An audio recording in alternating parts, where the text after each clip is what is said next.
मालूम बच्चों की बुद्धि में है कि नई दुनिया तो बिल्कुल ही छोटी होगी।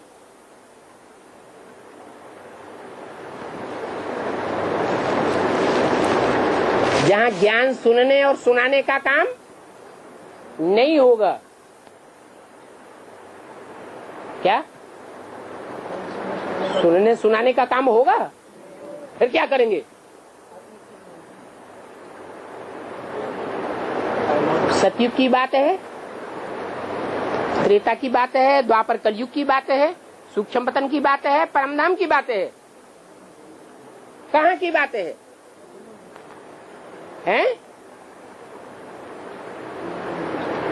बहुत छोटी दुनिया होगी।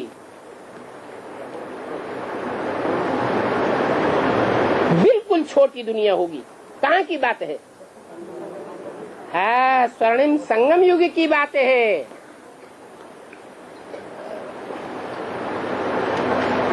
ये पुरानी दुनिया तो कितनी बड़ी है, नई दुनिया तो कितनी छोटी होगी। सारी दुनिया में कितनी लाइट चलती है।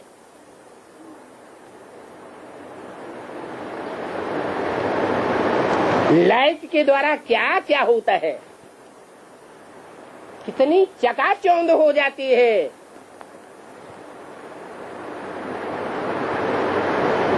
नई दुनिया जो होगी, जो बहुत छोटी दुनिया होगी, वहां ज्ञान सुनने और सुनाने का काम करेंगे। क्या करेंगे? अरे कुछ करेंगे कि टब्बू से बैठे रहेंगे? क्या करेंगे?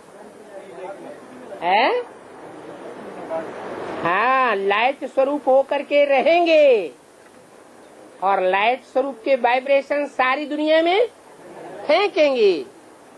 बाकी कर्मेंद्रियों से कोई कार्य नहीं रहेगा। तपस्या में बैठे हुए होंगे। ऐसे नहीं मरे हुए मुर्दे होंगे, मुर्दे भी नहीं होंगे।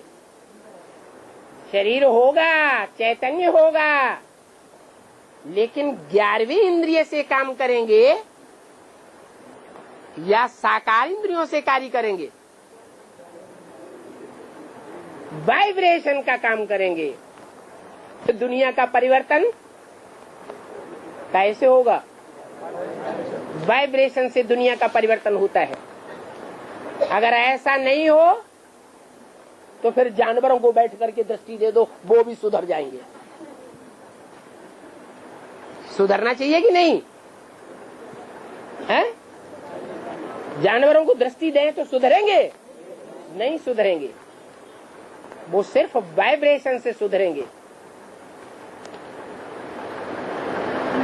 तो देखो, ये लाइट की विशेषता है। वो दुनिया में है स्थूल लाइट, और ये है सर्च लाइट। क्या? सर्च लाइट से सारी दुनिया का परिवर्तन होगा। वो दुनिया ही छोटी होगी। वहां ये लाइट थोड़े ही होगी। है? होगी। एटम बम चारों ओर फटेंगे, भूकंप आवेंगे, तो ये लाइट रह जाएगी? थोड़ी रह जाएगी। जैसे कि एक छोटा गांव होगा, ये कोई बड़ा महानगर नहीं होगा नई दुनिया का। अभी तो कितने बड़े बड़े गांव हैं भारत में ही। 7-8 से ज्यादा महानगर हो गए हैं।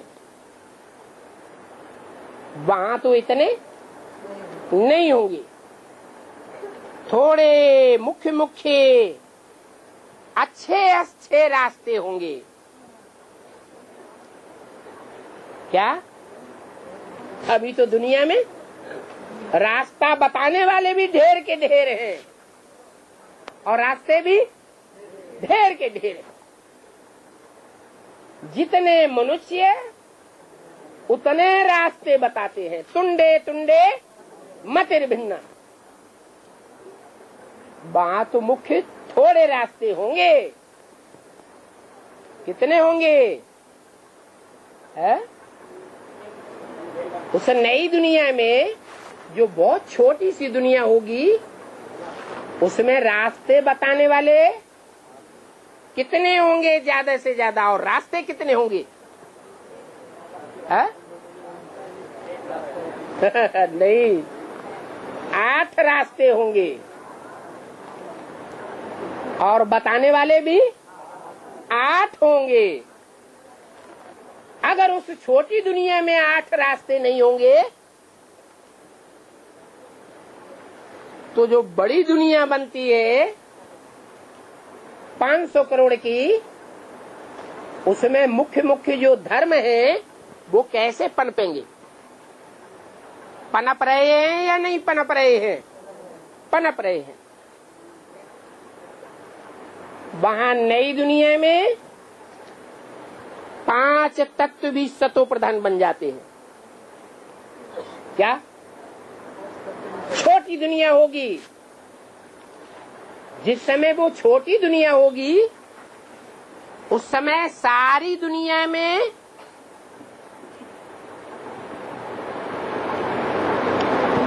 प्रकृति सतो प्रधान होगी या तमो प्रधान होगी? सारी दुनिया में। छोटी दुनिया में सतो प्रधान प्रकृति होगी। जैसे ऋषियों मुनियों का शास्त्रों में गायन है। क्या गायन है? अरे ऋषियों मुनियों के वाइब्रेशन का आश्रमों का शास्त्रों में कुछ गायन है? नहीं है। शेर बकरी एक घाट पानी पीते थे। आज की दुनिया में कोई ऐसे ऋषि मुनि है? नहीं है। तो कहाँ की बात है? सतयुग की, त्रेता की, द्वापर की, कलयुग की, कहाँ की बात है? वो द्वापर युग के आज के ऋषियों मुनियों की बात नहीं है। वहां ऐसा वाइब्रेशन बनाने वाला कोई गुरु नहीं मिलता है। कहाँ की बात है? 5000 वर्ष पहले की बात है, जहां ऐसे वाइब्रेशन वाली दुनिया थी कि जो भी संसर्ग संपर्क में आता होगा उसका वाइब्रेशन चेंज हो जाएगा। शेर जैसा पार्ट बजाने वाली आत्मा और बकरी जैसा अधीनता का पार्ट बजाने वाली आत्मा भी एक घाट पानी पिएगी। आत्मा आत्मा भाई भाई होकर के रहेंगे। ऐसे नहीं कि वो द्वापर युग के आज के ऋषियों मुनियों की बात है।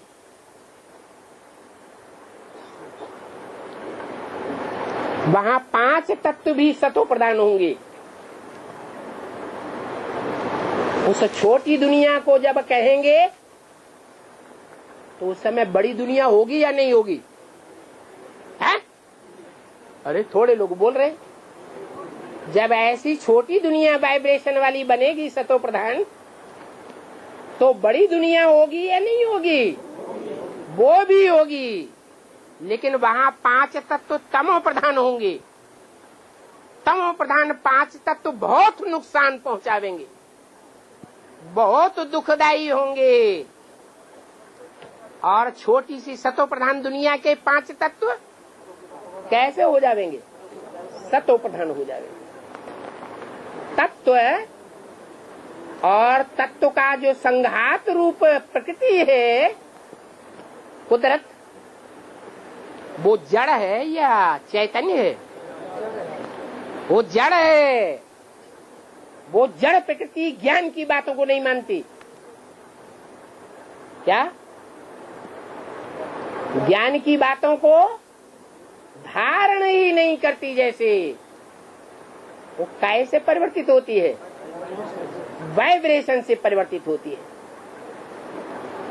जैसे कि और जीव जंतु हैं मनुष्य के अलावा, वो जड़त्वमयी बुद्धि वाले हैं, वो ज्ञान नहीं सुनेंगे, समझेंगे भी नहीं तो कैसे परिवर्तित होंगे? वाइब्रेशन से परिवर्तित होंगे। तो वहां 5 तत्व भी सतो प्रधान होंगे। बाकी दुनिया में, बड़ी दुनिया में 5 तत्व अति तमो प्रधान होंगे, बहुत दुखदायी हो जाएंगे। बाकी नई छोटी उस दुनिया में ये 5 तत्व भी कब चंचलता नहीं करेंगे। लोग प्रश्न करते हैं कि ऐसा कैसे हो सकता है कि सारी दुनिया में भूकंप आवे, एटम बम फटे, वाइब्रेशन खराब हो जावे, हवा दूषित तो हो जावे, एटम बमों की दुर्गंध से, और माउंट आबू में उसका लेस न लगे। ये कौन सी ताकत होगी? वे संगठित राजयोग की ऐसी पावर होगी जहां दुनियावी इन 5 तत्वों का कोई भी असर नहीं होगा। वहां इंद्रियों की चंचलता भी नहीं होती। 5 तत्व कोई भी चंचलता नहीं करेंगे। जैसे कि सुखधाम हो जाता है। कौन सा धाम? उस दुनिया में जो बैठने वाली आत्माएं होंगी उनको दुख महसूस नहीं होगा। देह तो होगी लेकिन मनसा से दुख नहीं होगा। क्यों? उनके सगे संबंधी कोई अमेरिका अफ्रीका में बैठे हो, समाचार आए कि मर गए, तो दुखी नहीं होंगे? हैं? हाँ, वो कब दुखी नहीं हो सकते। जैसे कि सुखधाम हो जाता है